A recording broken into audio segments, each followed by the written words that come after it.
আসলে শুধু কালার করলে হবে না, বাচ্চাদেরকে বোঝাতে হবে।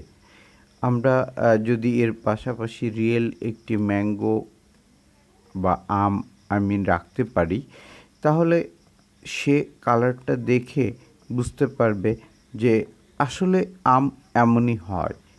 তার থেকে তার মনে দাগ কাটবে। আমাদের দেখাতে হবে, বোঝাতে হবে।